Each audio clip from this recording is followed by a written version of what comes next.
Hi, it's Victoria. How are you doing today, Victoria?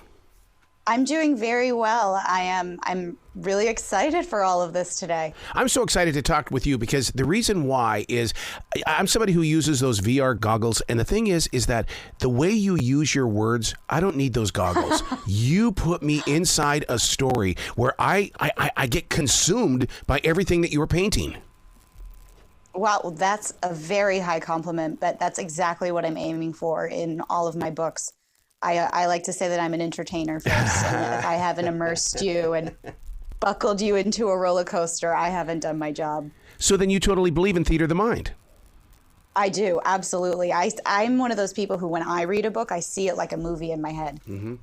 Okay, since you set me up on that one, I've got to come this way. I was going to say don't go the route of Netflix and stuff like that. But since you played it out in your head first, you've got to be dreaming about making this go to Hulu or even into a movie form. Oh, always.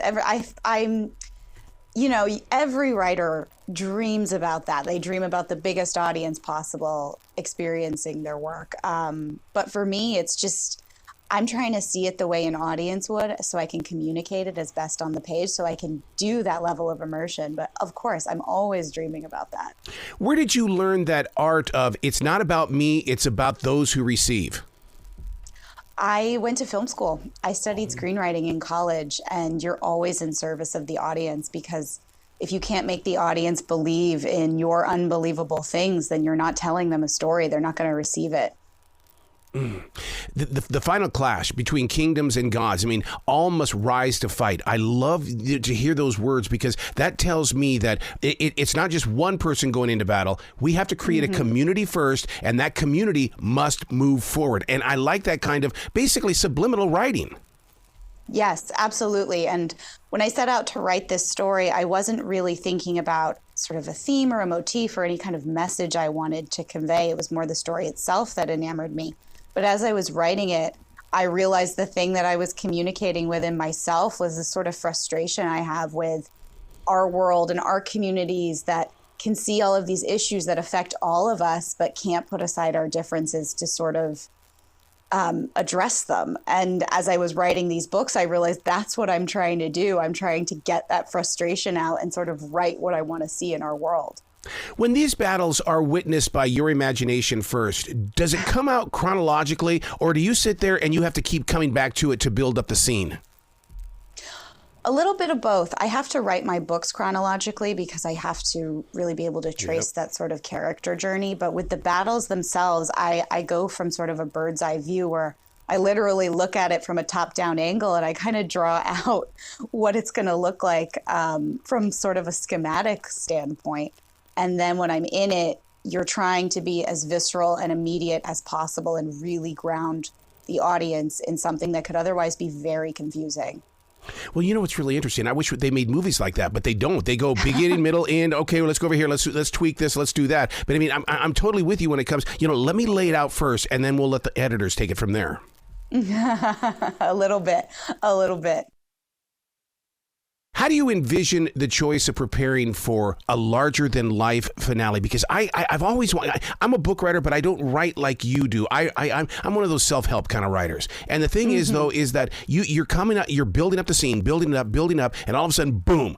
How does it move through you? I mean, I would be up walking around as much as possible to kind of shake it off. Yeah, a little bit. And my husband knows which days I'm writing in a way that he can't interact with me for a little bit afterwards. I have to it takes a lot to get into it, and then it takes a lot to come out of it, too. It's almost like diving or something like that. You got to swim down and then come back up slowly.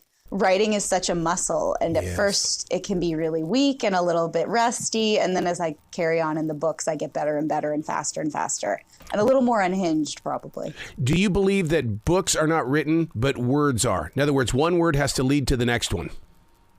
Absolutely. I mean, we can write beautiful sentences and lovely turns of phrase, but it needs to amount to something, and I think books are definitely more than the sum of their parts. One of the things you talked about was your husband, and that's one thing that listeners don't understand is that relationship with those that are in our house with us. When we go into that room or into that zone, it's not that we're disconnecting from our love for them. It's like, go let them be them. Just do you have that kind of a relationship? Just let me create, please. Yes. And I'm a little lucky in that the structure of our lives really is conducive to my work and his work. He works out of the house. I work from home. For the most part, the person I interact with the most isn't a person, it's my dog.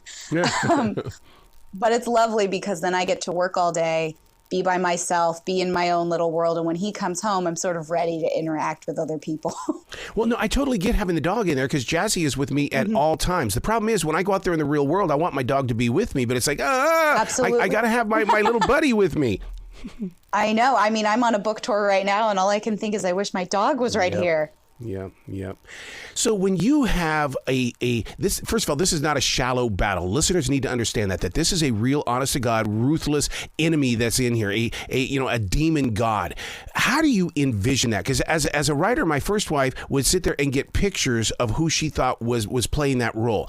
This one, where did the image come from?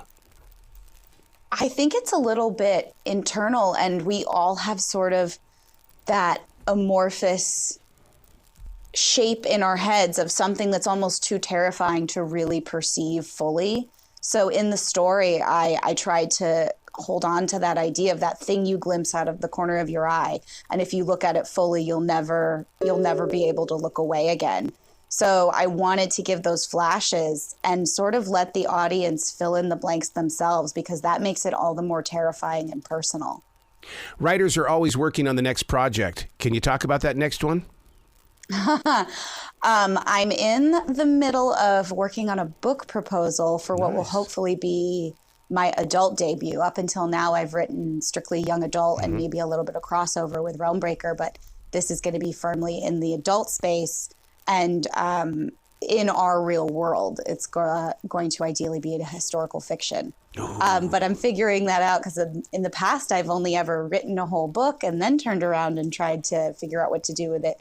Or I've just said, hey, here's what I want to write. And now I'm sort of in uncharted territory. Wow. I'm just glad you gave yourself permission to actually write, because so many people aren't writing these days. And we need your seeds to give us some fruit. And you're definitely doing that.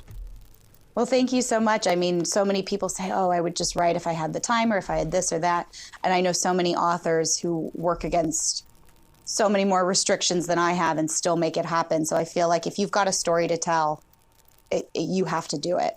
I love it. Please come back to this show anytime in the future. The door is always going to be open for you. Thank you so much. Thanks for having me. You bet. You be brilliant today, okay? Thank you.